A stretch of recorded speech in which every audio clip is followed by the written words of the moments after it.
of Ganondorf is a very simple yet tragic tale of corruption, conquest, and tyranny. His story begins in the Gerudo Desert, being born into a highly female-dominant tribe. The birth of males in the Gerudo tribe are considered to be extremely rare occasions, with them usually occurring once every 100 years. It is implied Gerudos use Hylian soldiers to impregnate themselves, so they can reproduce and keep their society thriving, which is pretty dark for a kid's game, but this is Zelda, so we'll give it a free pass. Ganondorf is the reincarnation of Demise's hatred, who is another iconic villain from the series, and was born with the sole purpose to pursue world domination and conquest.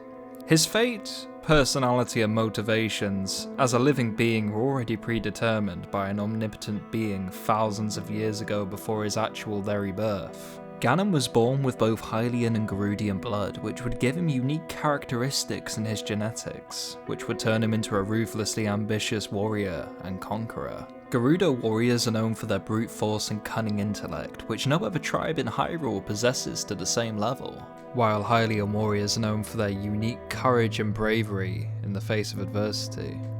So, if you combine these two traits, we end up with a potentially ruthless tyrant who has the courage to pursue any ambition he may have. Unfortunately in this case, he does, and well, it's not very good for our heroes. Ganon from a young age always sought world domination and control over Hyrule. The only way he sought this goal possible is by becoming the omnipotent being by acquiring the Triforce, an ultimate source of power that grants courage, power, and wisdom to whoever possesses it. After the Hyrulean Civil War, which had kept Ganon at bay for many years, ended, he saw the opportunity to usurp the kingdom of Hyrule by pledging an allegiance to the king, becoming a guard in his castle. Very shortly after Ganon's allegiance was accepted by the king, he would be killed, essentially ensuring Ganon's plan would be successful. With the king dead, not only does it cloud Link and Zelda's judgment, making them vulnerable for his plan to assemble the Triforce, it also allows him to assume control over Hyrule Castle. Just to reinforce how much of an arsehole this guy is, he also demanded the spirit seeds from the 3 great Deku trees in Hyrule, which to their response was...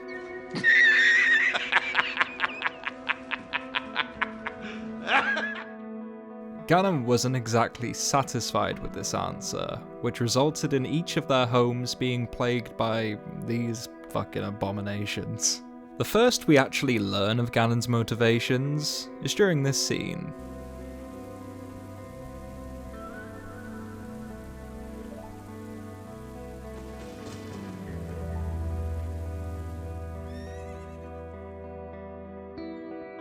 Even during this first and only encounter, Ganon still possessed a certain suspicion around Link and his heroic intentions to save the princess. So he followed Link all the way until he reaches the Temple of Time, witnessing Link pull out the Master Sword, activating as a portal that leads to the Sacred Realm and his great prize, the Triforce.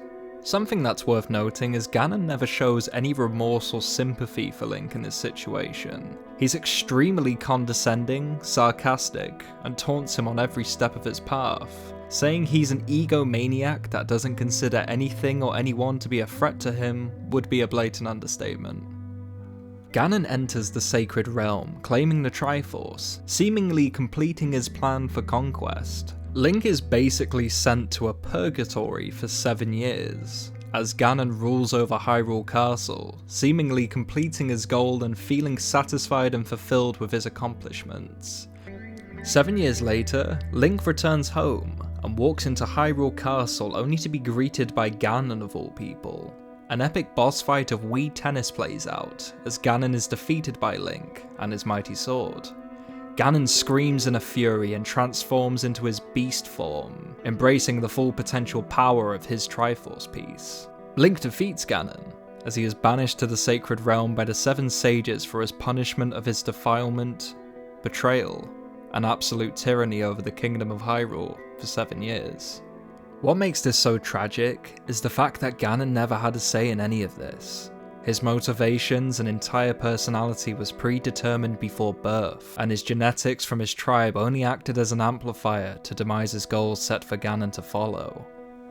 Ganon could have been a loyal warrior with a hero's spirit, a ruthless but courageous warrior who shows bravery in some of the most intimidating adversities. However, this was all taken from him thousands of years before he could even breathe the air of the land he's been forced to conquer.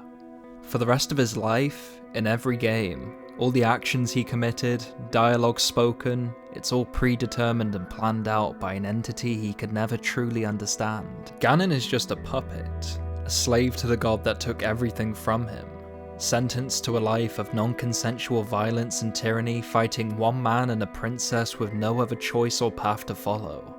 This is the insanity of Ganon.